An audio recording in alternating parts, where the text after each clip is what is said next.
What's up and welcome back.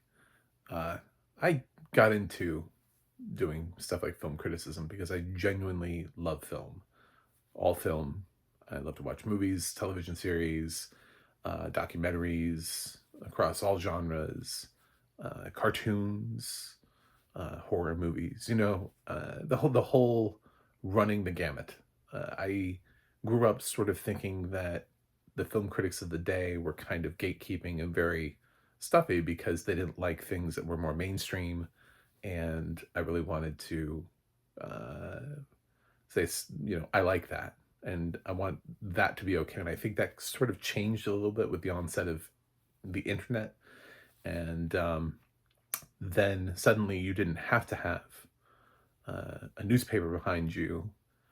You could just be Harry Knowles and create Ain't It Cool News, and suddenly you're a voice worth following. And that has happened ever since then. And even though I don't have a whole lot of subscribers, I hope that this has been a fun journey for people who have followed me thus far. Anyway, uh, that's why I'm still here. And that's why I'm a blind film critic. And that is why, even after my vision loss, I'm still reviewing films, including this latest one, Heather, which is a new film that is dropping on VOD on November 8th, being distributed by Buffalo 8. And you're like, why is that weird intro? Why didn't you just say, like, what's up and welcome back? Well, because after going from technically starting as a film critic in middle school, being legitimately published by my local newspaper weekly, because they didn't have a film critic, and sometimes if you just walk in and ask, magic happens. But considering that is when I started film criticism, I'm just now finally getting into critic skills. So one of the critic skills I'm in is gALECA, which is the LGBT Film Critic Association. So when presented with the opportunity to review Heather, the 2024 release, the writer directorial debut of Anthony Rapinski, I was given a slight pause on this because normally when I'm given a film that doesn't have audio description, I talk about what it is that I can understand, what I can follow, what I liked, what I didn't like, and why it is that maybe I need audio description. Generally, with most narrative features, I end up having to give the grade of unwatchable. I've been trying to be a little bit more generous with, now that I'm getting screeners. I've noticed that there's just like a trend of screeners not having audio description, regardless of whether or not the film does. And also with independent filmmakers whose budgets I have no idea. I don't know what your budget is. I don't know about your distributor. I've never heard of Buffalo 8. I'm assuming they put things together and send them to Tubi. They package and get onto VOD and then get to Tubi. So I I'm watching this anyway. It was sent to me, and I think the film warrants coverage because it's a film. Because most of the other critics are not going to touch this, and that's the reality about something like Heather. But me being in gALECA and this having a trans lead, uh, it's something that should be covered, and it's something that should be covered by our critics. I am not trans, just gay. So, in addition to blind, life has been full of rainbows and darkness at the same time.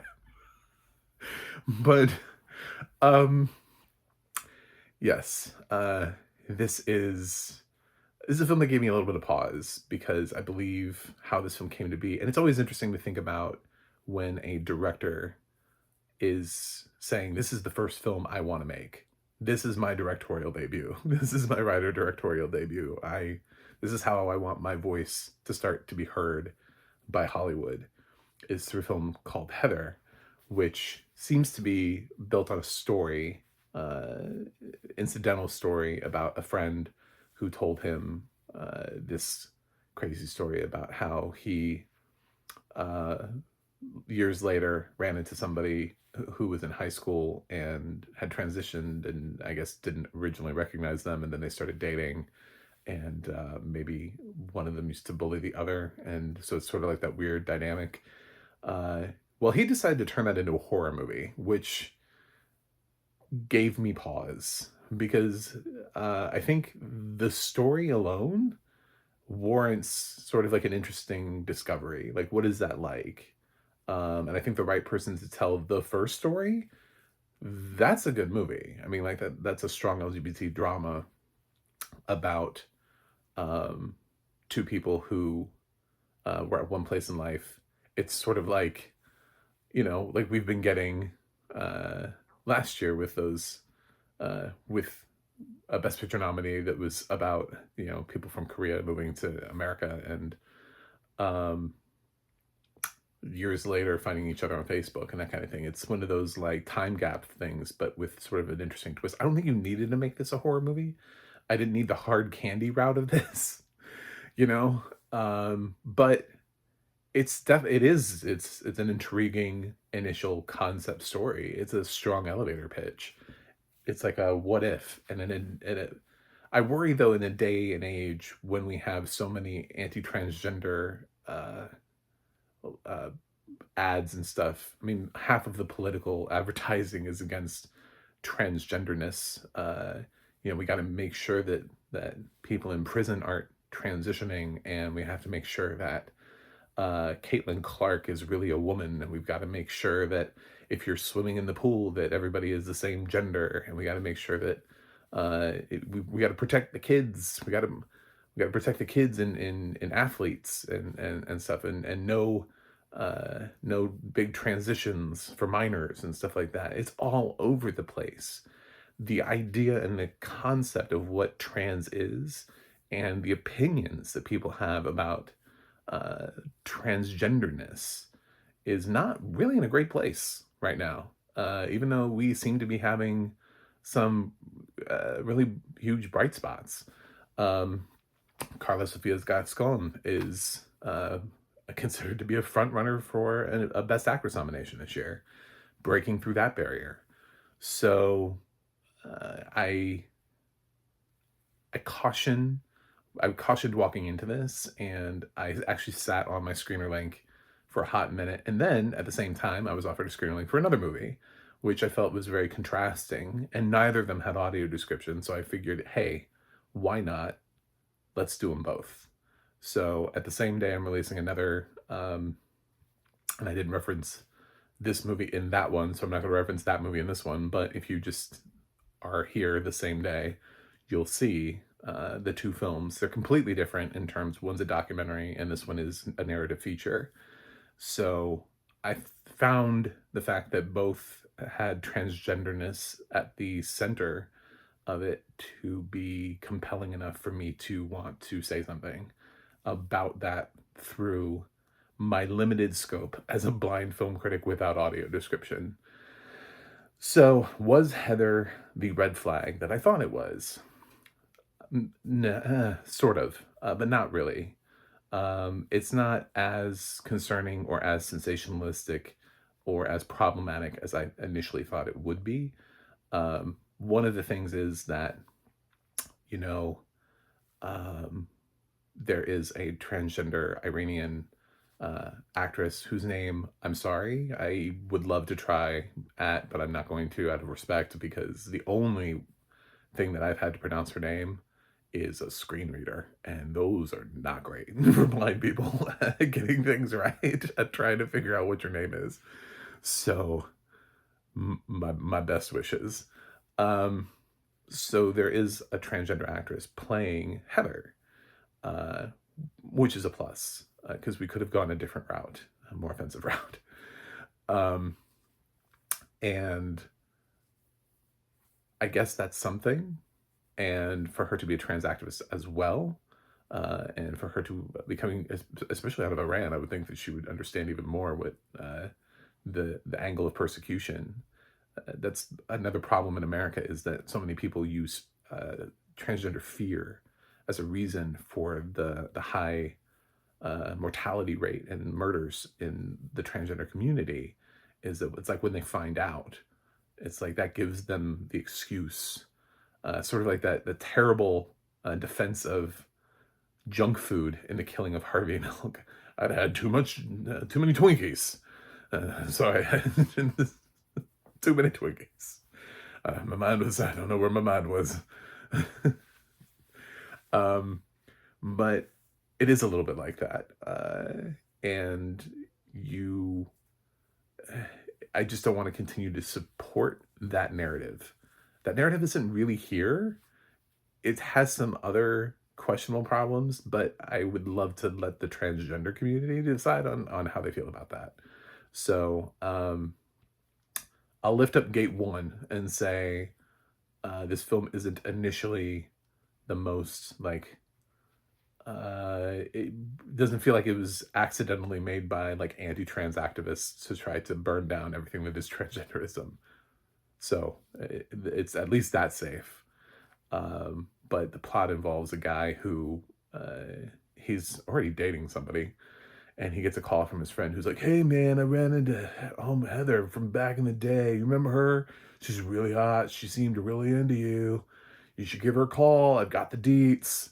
So, of course, he does, and we're already told, we're already shown uh, that he's been dating an older woman played by Sean Young, which tangentially also connects these films. This is a 6 degrees of Kevin Bacon thing.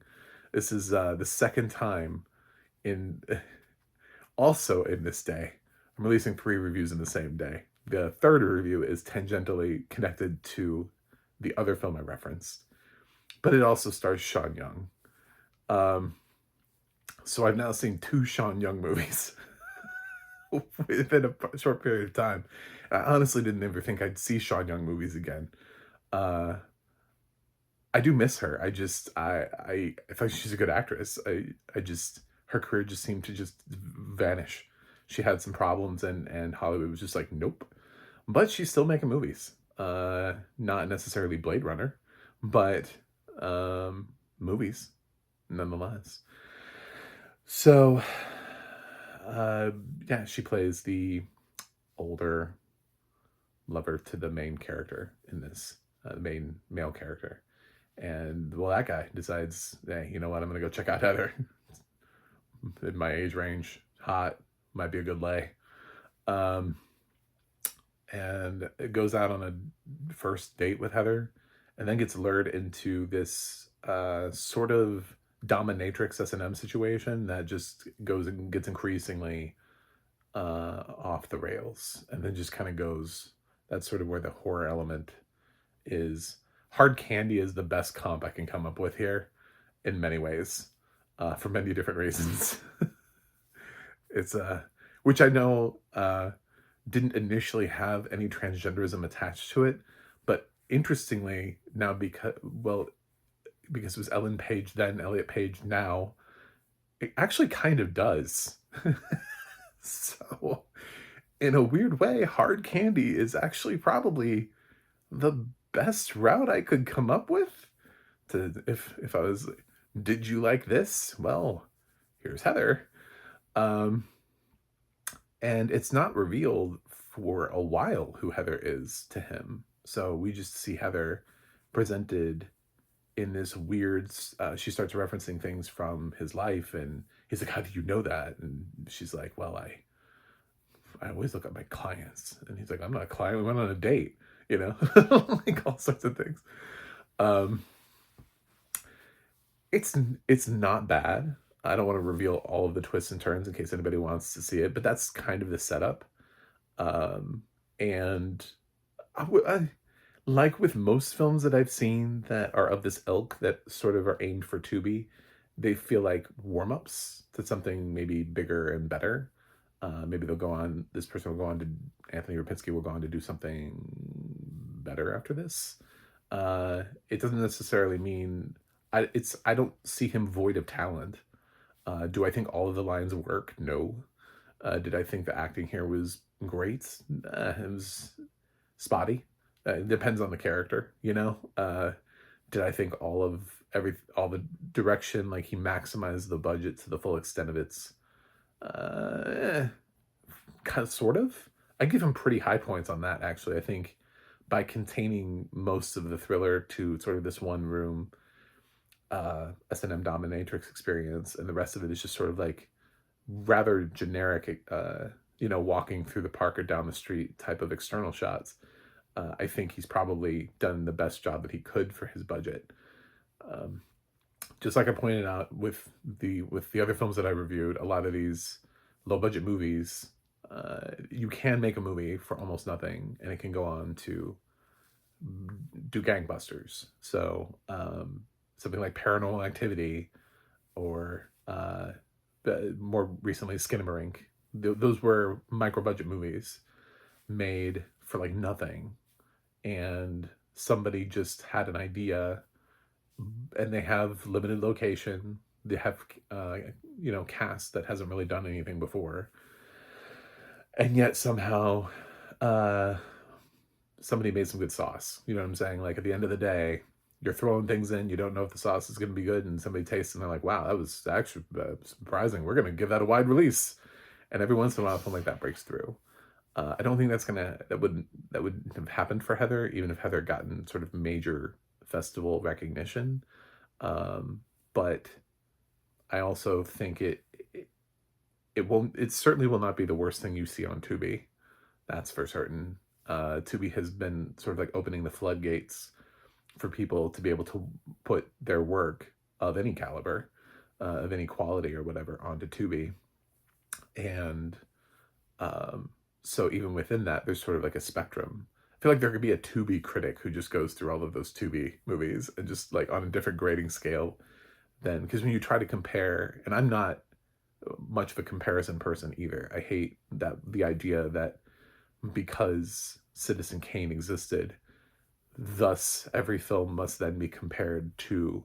It's like, well, we know what the pinnacle is. It's this film, whatever film you consider it to be, which chances are you probably feel like cinema has already reached the pinnacle. Most film critics will point to a film and go, that was it. That was the apex. But Tubi films are never going to really do that. And they don't necessarily have to, but you can find merits in them. If we were to turn this story into a horror movie, this isn't the worst way to do it. There are some interesting concepts being thrown in here. Not my favorite. There's some stuff that I question how they're going to land sort of with the transgender community. And there's something to be said for the fact that there's a transgender actress who feels very comfortable in this role. To speak to specifically, probably the biggest glaring one, it's a little bit of a spoiler. So if you would like to vanish now, I will tell you that in terms of a grade, I'm not going to give it a specific grade because it doesn't have audio description. I was missing too much, specifically the scene in question that I'm about to talk about. I don't have any visual commentary on of how it was shot. The time jumps, for example, like sometimes we're in the room, sometimes we go back to just the two of them on whatever date they were on, walking around. So it's not narratively the easiest film to follow without audio description. And for that reason, technically, since I primarily have a blind and visually impaired audience, and also people who work in audio description who watch me, I would be able to give it anything above unwatchable technically. Now, if I'm trying to give it a grade, I'm sort of in that very sort of like nebulous. I believe I graded a film earlier this year already called The Arrival, and that was a film destined for Tubi that did not have audio description, and mostly conversational. Again, mostly in one room. Again, smart decisions, by the way, to make these films all about the script and try to keep them in one room. Tonally different of a film than this one. But there are just some elements here where I don't have enough information, I feel like, to be able to land it. So what I would say is that I'm leaning positive on this. So if you want to say in a thumbs up, thumbs down world, yeah, I would give it a thumbs up. but there's something sort of very nebulous when you get into the people who actually give, like, I give letter grades. Maybe it's a C plus, maybe it's a C, maybe it's a B minus. You know, it's one of those things that where audio description kind of can help change and fill in some of the gaps. And it could do it positively and it could do it negatively.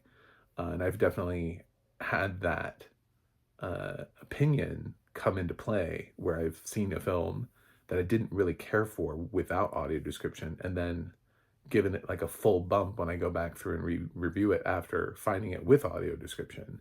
So it's one of those things where it's like, I could, once all of the holes are plugged for me, this film could have a ceiling maybe as high as like a B, but also like a floor maybe is like a C minus, and just it could end up actually sort of sliding out of my recommend.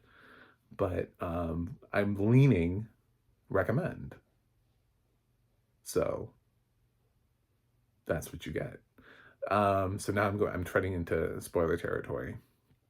I basically already recommended this film. I know the PR team is like, that's not as great as, I'm sure that's upsetting to not get the specific grade, but those are my reasons. And I don't expect all of these films to come at me with audio description from distributors I've never heard of, from first-time directors who I don't even know if they know what audio description is.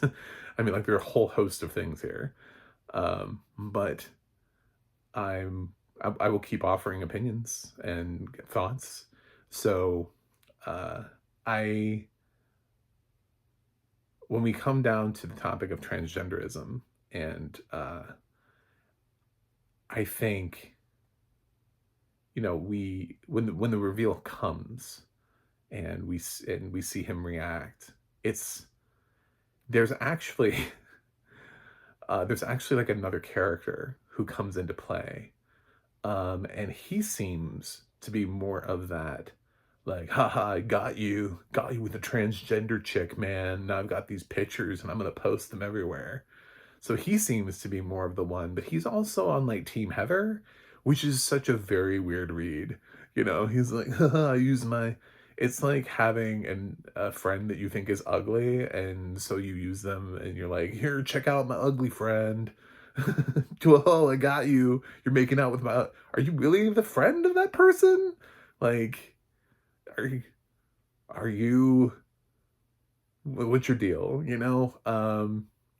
So I had a hard read on that character and why Heather was putting up with him at all. Because at that point, I feel like a real transgender character would have been like, no. You know, I'm not the gross thing that he just had sex with. Like, fuck you. Thank you very much. But that doesn't really happen here. Again, so that feels like, and I kind of wonder, as the actress, like, was she cool with that? Like, she was like, yeah, I'm good with being the ha ha ha, we got you. We got you to have sex with a transgender person. Like, what? Anyway, but so there's a story that's told about how the male protagonist, the douchebag, when he was a kid, he was a bully, and he kicked somebody so hard and beat them up so bad that he destroyed their private part area there. There's a line about, do you know what it's like to have a broken dick?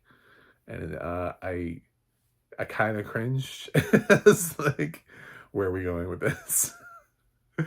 The thing about transgenderism is that it's often tied to this sort of gender dysphoria, this idea that you feel like you're in a body that's not yours, and that you were born with and you identify as a specific gender. Transgenderism isn't typically born out of, well, dude kicked me in the private so much, I guess I might as well be a woman now. Like, and that seems to be Heather's backstory. And that's sort of where I would put the question to the transgender community and let them decide for themselves. Are you cool with that? Because that seems to be the thing, because I think there are probably a lot of guys who don't have working parts down below. for one reason or another, but they don't transition. They still present male. They still walk around as a guy.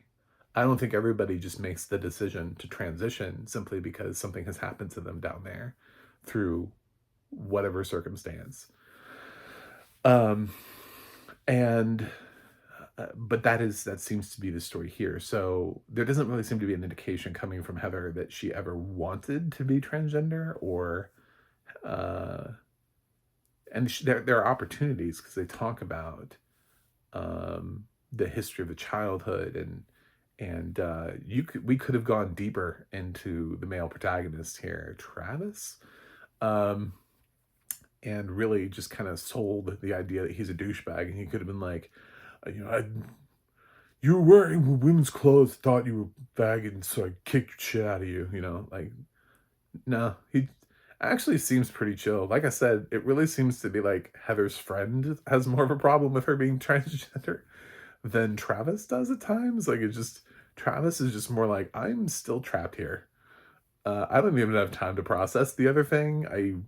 It's not like, uh, I think the reaction they're going for here, if you were to try to make this about, is Travis transphobic, for example, would have been to let him go, and then after the fact, reveal, and then see his reaction when he's not solely focused on survival at that point, when he's not solely focused on, I can't move and I need to get out of here. Because at that point, everything else seems secondary. You're like, we set your house on fire. It's like, great. If I ever get out of this room, I'll remember that. Thank you. Now I don't have a home, but I'm still strapped here, and you still might kill me. Like, I'm not really sure if I'm ever actually leaving this room. I think like the first focus is kind of one of the things which is rightly played by Travis, and his reactions for an actor who I'm not really familiar with seems to be focused solely on survival and, am I getting out of this room, which is exactly where he should be focused. So it's sort of like when you try to drop bombs on somebody who's surviving, it's really hard to drop one bigger than you might die. But it's like, so kudos to that reaction. But also, I don't know if it's necessarily the most honest reaction for Travis, because we don't necessarily know um, where that would have landed. What the other character. It's weird because there's this character who's supposed to be Heather's friend, who seems to be the one that is most, uh, you know, focused on this aspect of her. It's like, who goes sort of unhinged and kind of like shows up in the third act of this film. So I don't know. The whole like, well, my genitals were fucked, so I decided to transition. I don't know how that's gonna play.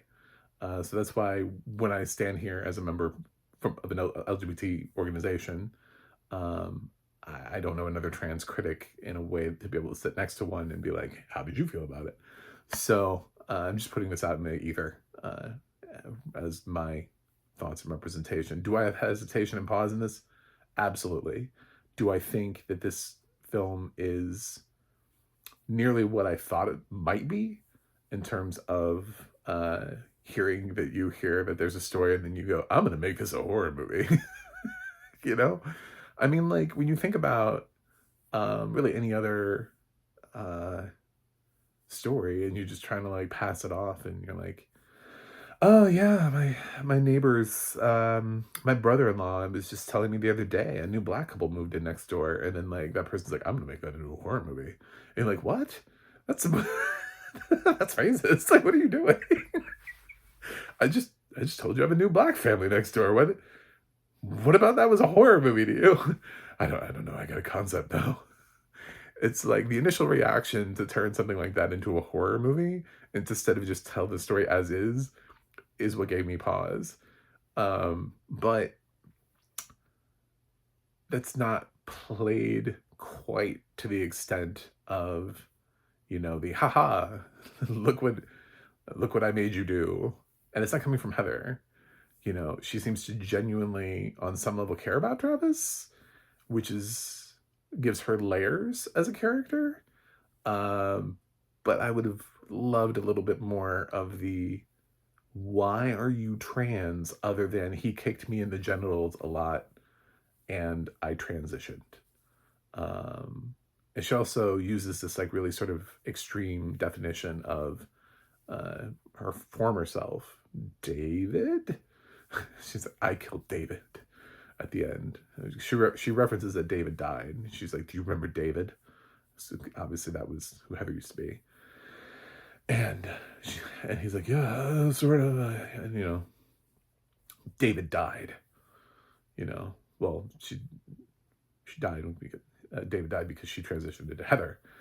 Uh, but yeah, it's one of those things where I know the proper way to have the conversation is to, that the person was always uh, their chosen pronoun the whole time, the she, them. I really should be saying Elliot Page, when referring to something that Ellen Page did, and all the way through. So, because that's the ideas that they identified as that the whole time, and they, at the moment, they are finally just sort of opening up and saying, well, it's time. I can't keep this a part of me anymore. And I feel like that's the part that's missing from Heather's character is the desire to be a woman, instead of it being thrust upon her, and not even in a way where it feels like how a lot of people feel really guilty about being transgender or gay. That doesn't even really seem like the thing here. It really seems like you you kicked me in the crotch so much I became transgender, and I don't know if that's the best way to transition and the best method. Heather doesn't come across though as the unhinged one by the time you're watching the movie. She's actually somewhat normal in this. She has some scenes where it feels like we could go off the rails, and this could be one of those like transgender fear things, where JK Rowling's walking into a bathroom and she has a heart attack because she sees somebody who looks like they may not be the same gender as her. But it, it seems like it's this other guy. It's like they use another character to come in and be that opinion who I didn't even fully understand why he was there. I was like, what? Who are you and why are you here?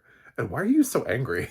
like, like, we got all the time in the world to develop this dynamic between Heather and Travis, and then third guy comes in and it seems to be the mastermind behind all of this. And I never really fully got why he was more mad than Heather. Like, what was his justification for being here? Like, what was his, uh, like Heather's obviously on a hill that she's dying on, right? Why do you feel like you're on a mountain to die on? And what is that mountain? And why are you there? So, I do have questions. I thought more about this film than you might think, but I wanted to make sure that I tried to get all the thoughts together and that I got it right. So lots of explanation, a really long review. I didn't want to make it feel like I just came in here and was like attacking it from a perspective simply because out of a desire to protect everything that is transgenderism that I immediately wrote this film off. Because in my mind, I kind of read the plot line and was like, maybe this is not the best representation. I don't know. I guess I have to see the film. I actually asked a couple other critics. I was like, what's anybody's read on this? Did anybody else get the screener of LGBT critics? Are like, what are we doing with this?